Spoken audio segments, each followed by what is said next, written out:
Esse é o Mundo em Revolução e nós vamos falar agora sobre a situação na Ucrânia. Hoje, dia 11 de maio de 2024, são 8 horas da manhã aqui no Rio de Janeiro, 2 horas da tarde em Kiev, no momento que eu gravo esse vídeo, e continuam as ações russas aqui em Kharkiv, tentativa de avanço russo em vários pontos por aqui, mas sem grandes sucessos, tá? Fora aqueles pequenos vilarejos que de fato eles tomaram no primeiro dia, aqui em Pilna, Boris e Strilesha. Tirando isso daqui, não houve nenhum avanço russo de ontem para hoje. Eles continuam tentando avançar, mas o fronte está estabilizado aqui na região, né? Surge a dúvida sobre se isso daqui é um avanço sério mesmo, ou apenas uma tentativa russa de atrair as reservas ucranianas para cá. Como eu falei para vocês, é muito pouco provável que os russos consigam qualquer objetivo significativo aqui neste momento, né? Eles não conseguiram, no auge da guerra, eles não conseguiram avançar muito. No auge da força russa e no momento de maior fraqueza ucraniana, que foi no dia 24 de fevereiro, eles só conseguiram avançar até aqui, não conseguiram chegar a Kharkiv de fato. Então é pouco provável que essa ofensiva aqui tenha algum sucesso agora. O que provavelmente os russos estão querendo fazer é exatamente abrir um novo fronte, porque eles entendem que os ucranianos têm mais falta de pessoal que os russos nesse momento. Então vale a pena para eles expandir a linha de frente para que mais tropas ucranianas sejam necessárias aqui e dessa forma acabem desguarnecendo a região mais focada dos russos aqui na região de Donetsk, né? Vamos ver se essa estratégia deles funciona. Eu acredito que não, até porque já deve estar chegando o material da ajuda militar americana e isso vai equilibrar a linha de frente, né? É lógico que os ucranianos já iniciaram a mobilização agora para repor essa falta de pessoal. Isso deve ser resolvido em algum tempo, né? No resto da linha de frente, nenhuma mudança significativa. Agora tivemos ataques ucranianos em Belgorod, em Kursk. Aliás, isso é um outro ponto, tem tropas russas aqui também em Kursk, pode ser que eles resolvam fazer a mesma brincadeira do lado de cá, tentar avançar aqui para forçar os ucranianos a esticar ainda mais a linha de frente.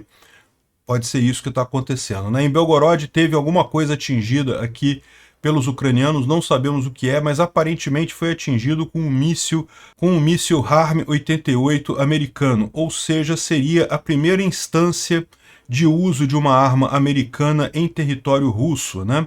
E lembra que havia uma linha vermelha? Ih, será que vai ter uma guerra nuclear?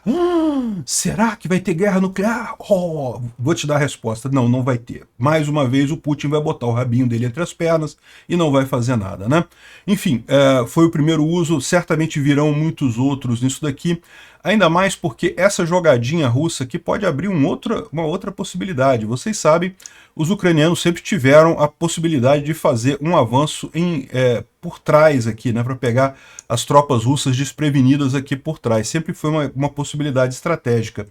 Mas até aqui o pessoal tinha receio de invadir o território russo, disso causar problemas diplomáticos. Agora que existe novamente um fronte aqui, é possível que dê margem a isso sim, né?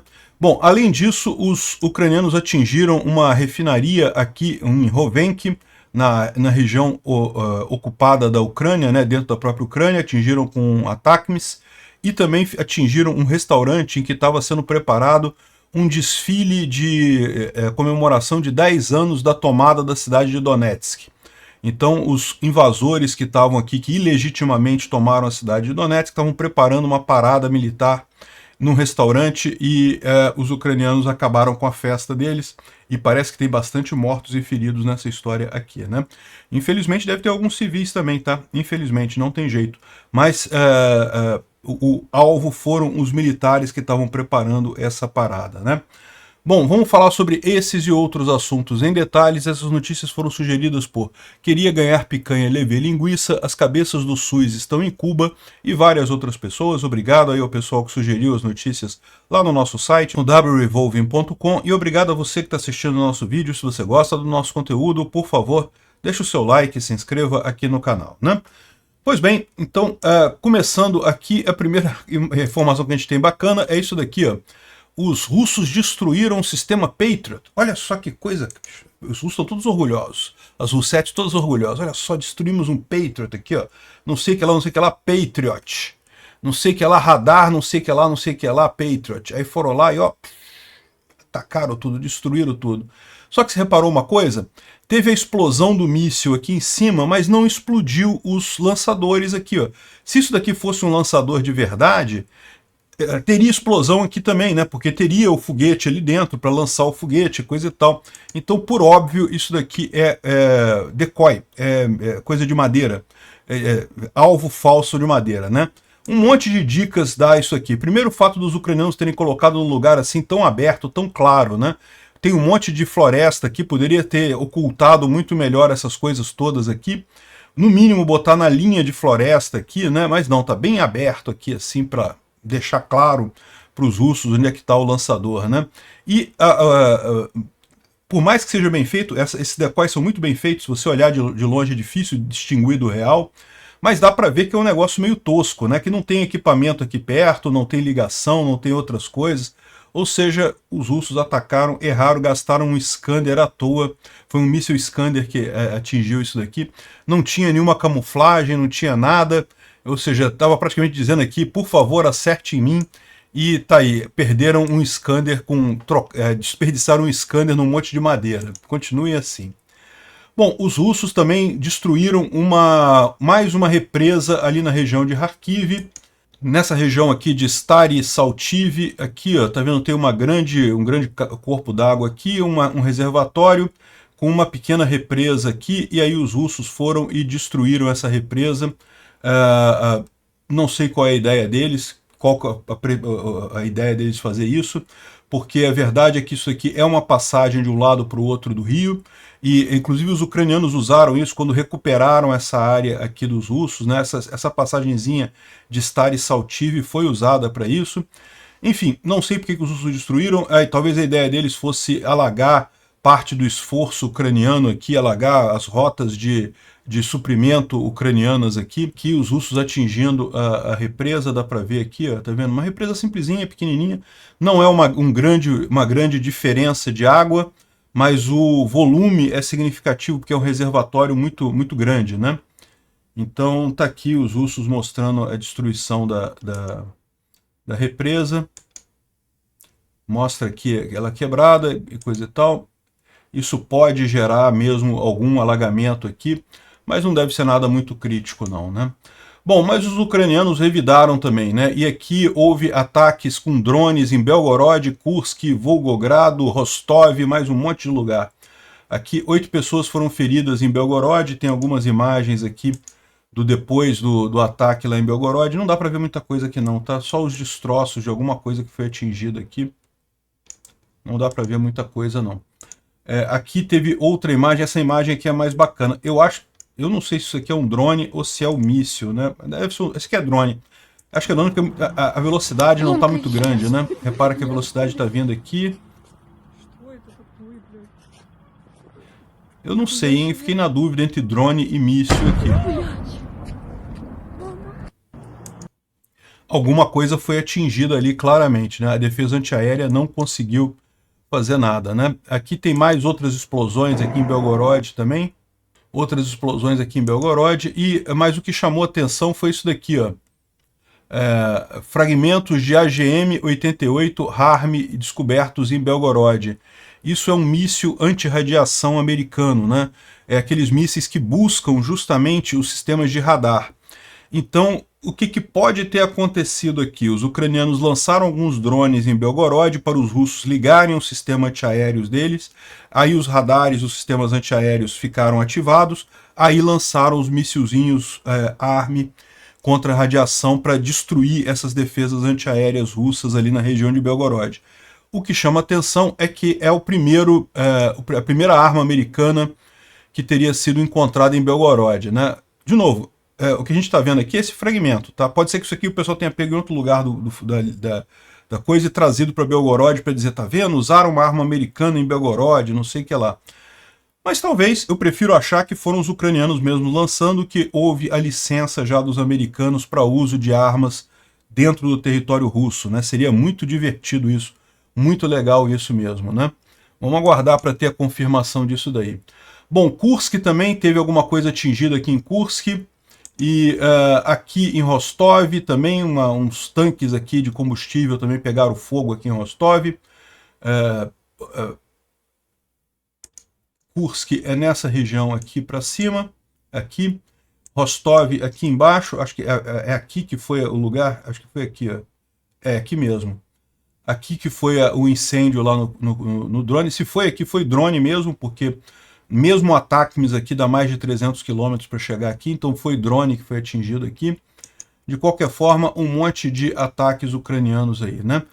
Agora, o principal ataque que teve foi contra um depósito de combustível, na verdade, ali na cidade de... Como é que é o nome da cidade? Rovenki, em Luhansk.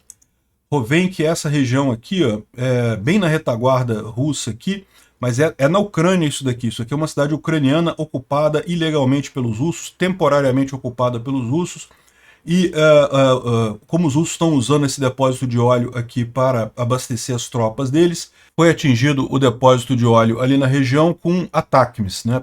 Pelo menos um. Deve ter sido mais de um, raramente eles usam um ATACMS só. De qualquer forma, um incêndio muito grande aqui, chamou atenção mesmo o incêndio ali na coisa, sinal de que estavam muito cheios os tanques de combustível ali, e o prejuízo foi grande aqui, ó. Não, teve mais de uma coisa, porque ela estava mostrando um negócio em frente, mostrou outra coisa do lado aqui, mais coisa explodindo. Realmente uma explosão muito grande ali em Rovenki, né? Aqui tem também a imagem aqui da coisa pegando fogo, aqui mais imagem também. Dá para ver, olha só, um incêndio muito grande mesmo ali em Rovenki. E aqui tem um momento que foi atingido, né? Olha só. Пизда, это по нефтебазе. Попали нахуй. Попали, ебать его в рот нахуй. Попали, блядь. Ёбаный рот. Ou seja, o míssil foi lá e atingiu, chegou a ser atingido alguma coisa pela defesa antiaérea aqui, mas em seguida o outro míssil foi lá e atingiu com certeza esse depósito de óleo aqui. Tá realmente bonita a explosão por ali, né? E agora cedo, né, hoje no dia 11 de maio, os russos comemoram o aniversário da tomada de Donetsk, né? A tomada da cidade de Donetsk. Donetsk é essa grande cidade aqui, era a segunda maior cidade ucraniana antes da invasão pelos russos. Hoje não está nem entre as 10 primeiras, porque a população toda saiu daqui. Depois que ela foi tomada pelos russos, muita gente se mudou de Donetsk, ninguém mais quer viver numa situação de guerra absurda, né? Enfim, Donetsk foi tomada no dia 11 de maio de 2014. E daí eles comemoram queriam comemorar os 10 anos agora dessa coisa. Havia uma reunião, um restaurante aqui, eles estavam fazendo uma reunião para preparar essa comemoração, uma desfilezinha, uma paradazinha militar. Diz que tinha um monte de oficiais ali, um monte de soldados, de militares, e não sobrou muita coisa. Um monte de mortos e feridos. Aqui está o pessoal correndo, tá? Esse pessoal aqui não foi atingido, tá? Eles estão correndo aqui, mas eles estavam perto ali, eles que filmaram a coisa. O atingido foi o restaurante dos milicos que estavam lá atrás. É lógico que eles estão correndo, porque, né, você não sabe na hora ali, melhor sair de perto, né? Não vai ficar dando sopa ali vai que atinge alguma coisa ali, né? De qualquer forma, existem reportes de muitos mortos e feridos.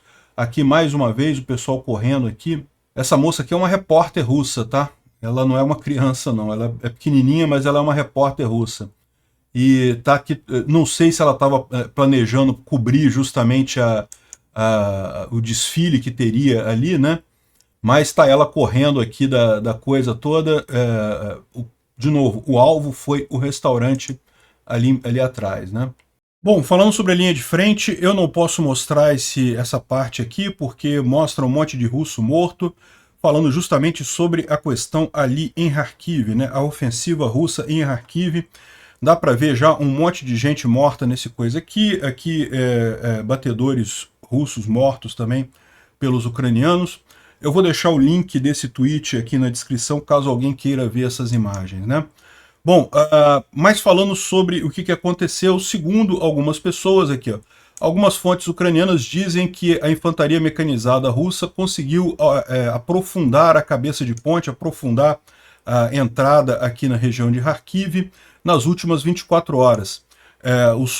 A luta agora está acontecendo nas cidades de Glibok e a cerca de 3,5 quilômetros da fronteira. Enfim, ou seja, segundo informam aqui, teriam avançado um pouquinho. Eu não vejo nenhuma diferença de fato em relação ao que estava ontem, né? O que a gente tem de informação é basicamente isso daqui, ó.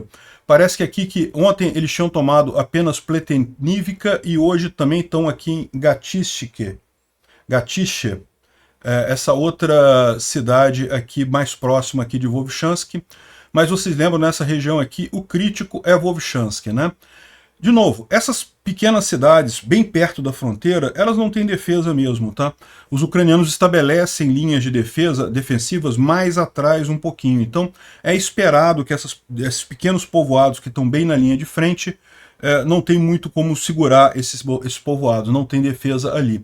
O importante é a linha defensiva ucraniana que está mais atrás ser contida. Então, mesmo que os russos tenham avançado alguma pouca coisa aqui, isso não quer dizer nada no final das contas do ponto de vista estratégico. E por outro lado, tem informações também que dão conta do contrário, tá? De que os russos avançaram menos do que estava se dizendo. Vocês lembram que ontem a gente mostrou uma imagem de 4 blindados russos aqui e mais um caminhão, né? São 4 blindados aqui e um caminhão nessa região aqui, que teriam sido destruídos aqui. E a imagem que estava sendo colocada aqui, isso teria acontecido aqui, ó. Nesse ponto aqui, estão vendo meu mouse aqui, ó? Isso teria acontecido aqui, ó, bem longe já de Pilna, ou seja, os russos já teriam passado por Pilna, já teriam chegado aqui, e essa imagem seria dali, né? E essa imagem seria daqui, ó. Só que, se você olhar, na verdade, eles fizeram aqui a geolocalização, e não, ao contrário, é ainda em território russo isso, é antes de Pilna, não é depois de Pilna, como estava se imaginando, né? Então, ou seja, essa grande destruição de blindados aqui está antes, né? Não quer dizer que os russos não tomaram Pilna. Eles tomaram. A questão toda é, tomaram com artilharia simples. Não tem blindados aqui ainda. Os blindados não conseguiram chegar ainda no território ucraniano, né? Essas aqui são as cidades que a gente sabe que realmente foram tomadas. Pilna, Borisivka, e tem outra aqui do lado aqui também, que é Strilesha, né? Essas cidades aqui a gente já sabia que tinham sido tomadas ontem, junto com essa cidade aqui de Pletenivka, que segundo os russos está tomada também, está até com a bandeirinha aqui. Eles teriam chegado nessa outra cidade aqui também, né? E estariam batalhando em Gatishche. Lógico, o objetivo deles é em Vovchansk, a defesa ucraniana está em Vovchansk aqui, né?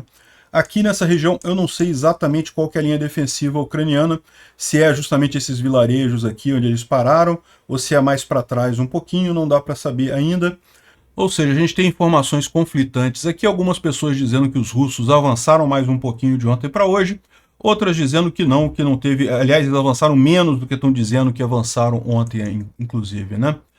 Aqui o pessoal mostrando aqui como é que está a situação nas estradas ali em Kharkiv, e os russos ocuparam os vilarejos que estavam próximos da fronteira e que eram estrategicamente muito difíceis de manter. Como eu falei para vocês, a Ucrânia não vai tentar manter esses vilarejos, é muito perto da fronteira, são coisas muito pequenas. As nossas linhas defensivas não foram perfuradas, ou seja, não houve falha da defesa até aqui.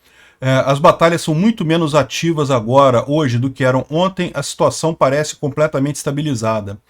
É lógico, não dá para garantir que não vai ter uma nova onda de ataques russos nas próximas horas, é possível que aconteça. Mas aparentemente a situação está estabilizada. Como eu falei para vocês, dá para ver aqui nesse mapa, né? As linhas defensivas ucranianas, elas ficam um pouco mais atrás aqui da fronteira em si, né?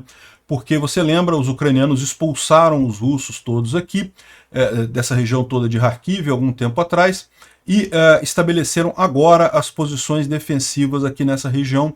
Então são posições que ainda estão sendo construídas aqui, mas são posições defensivas firmes já, e só que elas ficam a alguma distância da fronteira, né? É uma decisão estratégica de fazer isso daqui.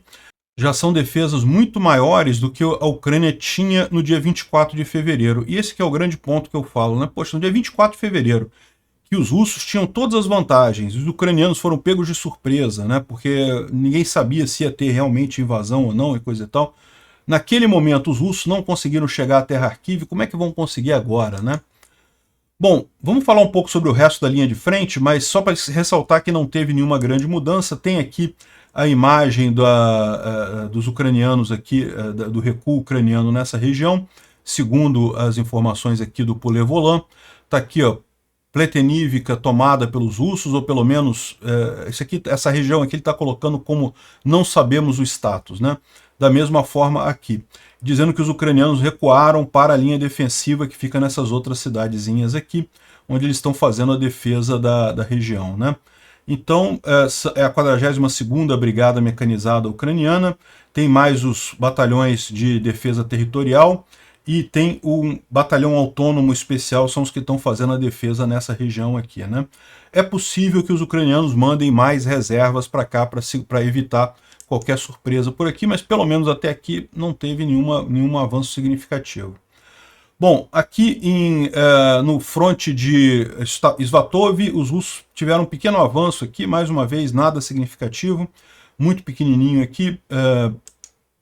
Aqui no fronte de Avdiivka, mais uma vez, pequeno avanço em direção a Umansk, mas também não chegaram na cidade ainda, estão longe de chegar na cidade ainda, e os russos parece que não conseguem mais avançar aqui no saliente deles aqui no norte.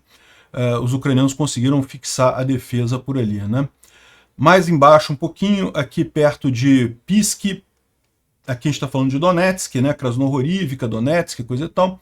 Pequenos avanços aqui, mas nada significativo mais uma vez, né? Os russos estão dizendo que já tomaram a cidade de Netailov, mas também mais um avanço muito pequenininho aqui, nenhuma coisa significativa, né? Aqui tem uma visão também em Novomihailivka, mas basicamente não tem mudança nenhuma por aqui também, né?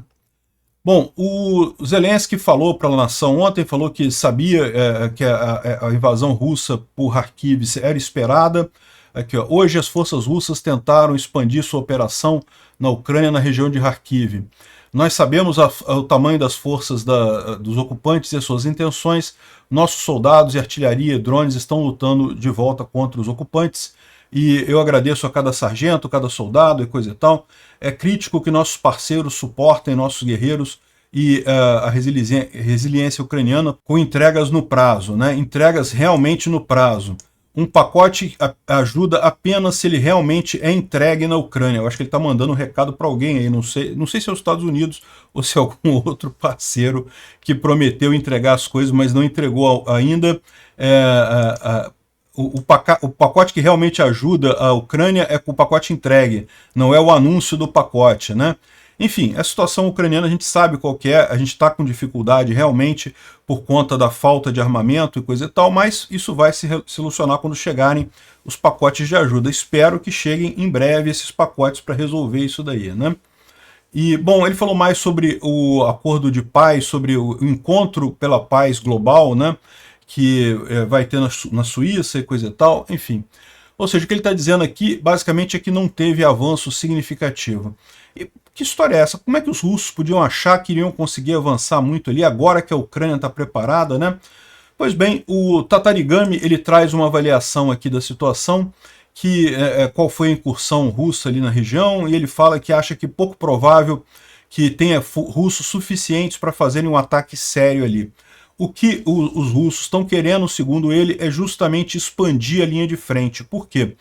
Os ucranianos nessa guerra até aqui tinham vantagem muito grande sobre os russos, né? Os ucranianos chegaram a mobilizar 1 milhão de soldados, tinha uma força de 1 milhão de soldados. Os russos nunca chegaram a isso, chegaram a 450, 500 mil, agora estão na faixa de 600 mil soldados mobilizados, né? Então, qual que é o problema para os russos? Para os russos, quanto menor a linha de frente, melhor, porque eles conseguem concentrar as tropas deles melhor.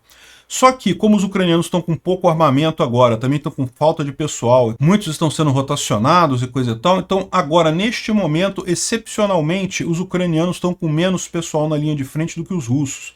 Então, para os russos agora é interessante expandir a linha de frente, diluir as tropas ucranianas e principalmente o armamento ucraniano, que ainda é deficitário, ainda está em falta, né?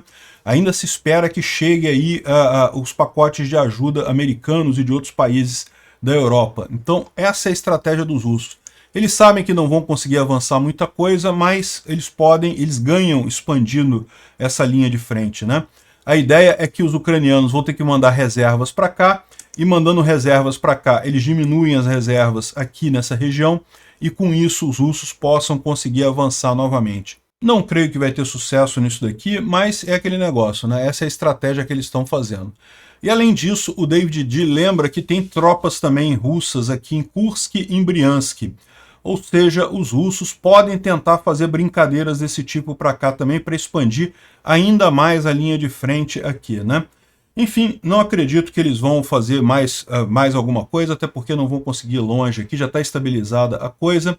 A situação toda é essa, né? Isso aqui abre a possibilidade também dos ucranianos, nesse contra-ataque, avançarem sobre o território russo também. Seria lindo isso acontecer. Aproveitar esse avanço aqui no que fizer o contra-ataque, quando chegarem as armas direitinho, fazer o famoso gancho de Luhansk, que é a ideia de entrar aqui por Belgorod e fazer esse gancho aqui para atacar os russos aqui. As tropas defensivas russas aqui são pequenas, tá? Porque eles sabem que os ucranianos não têm interesse em invadir a Rússia, então eles mantêm poucas tropas relativamente aqui defensivas, né? Estão fazendo essas tropas para o ataque, mas em tese os ucranianos conseguindo uma abordagem aqui de um breakthrough nessas tropas aqui, eles conseguem fazer a festa por aqui e pegar as linhas defensivas russas aqui, essas aqui sim, muito bem preparadas, conseguem destruir tudo isso daqui, né? Seria lindo isso de ver. Bom, vamos aguardar o que vai acontecer, né? Bom, o Instituto Preciso da Guerra fala justamente sobre essa iniciativa ali na cidade de Kharkiv, mas não traz nenhuma grande novidade em relação ao que a gente já falou aqui, mostra só a reativação desse fronte nessa posição aqui, né? Bom, os Estados Unidos anunciaram mais um pacote de 400 milhões de dólares em ajuda militar para a Ucrânia. Vocês lembram, teve um pacote de 1 bilhão recentemente anunciado, já anunciaram outro de 400 milhões, que inclui um monte de coisa aqui, infantaria, Bradleys são necessários, a Ucrânia recebeu um total de 400 Bradleys da outra vez, e perdeu cerca de 100 nesses últimos meses, então é importante ter reposição, né? O Bradley é um veículo de ajuda à infantaria, de apoio à infantaria, então é um veículo que está na linha de frente, então é um veículo que normalmente você perde mesmo, não tem como não perder, e devem chegar mais por aí, mais mísseis Patriot, mais Stinger, mais artilharia, mais Humvees e MRAPs, que são aqueles veículos blindados leves, né, para fazer ataques em velocidade, enfim, mais um monte de coisa aqui. E além disso, houve uma mudança nos dados daquela ajuda inicial de 1 bilhão de dólares, né? Então, onde estava escrito 39 HIMARS, passou para ser mais de 40 HIMARS vão vir no pacote de ajuda. Mais de 200 Bradleys passaram a mais de 300 Bradley, justamente para cobrir provavelmente as perdas, né? Como a gente falou, os ucranianos perderam cerca de 100 Bradleys até aqui, né? Então, ou seja, chegando agora, viriam mais 200, agora virão mais 300, mais 100 para cobrir as perdas ucranianas.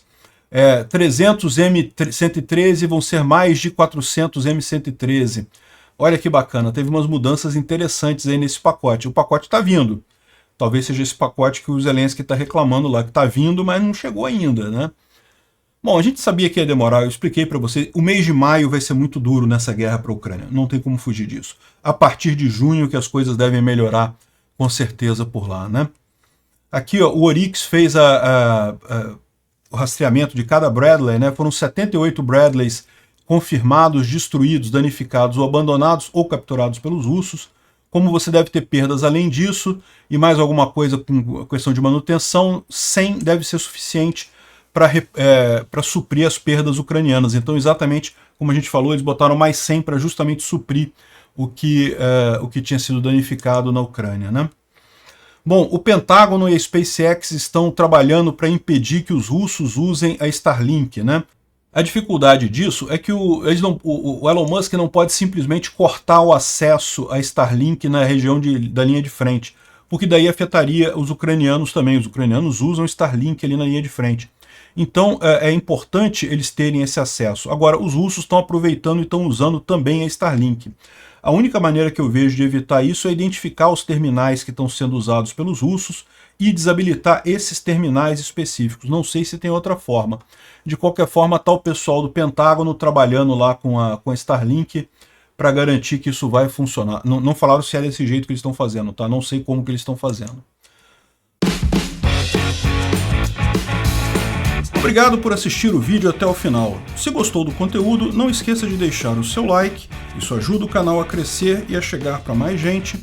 Se não gostou, deixe o dislike e explique nos comentários como podemos melhorar. Comente também sugestões de temas que podemos trazer por aqui. Comentários insultuosos ou defendendo ditaduras e criminosos de guerra serão sumariamente bloqueados. Agradeço a compreensão. Se ainda não é inscrito no canal, considere se inscrever clicando no botão inscrever-se abaixo e marcando a campainha para todos os avisos.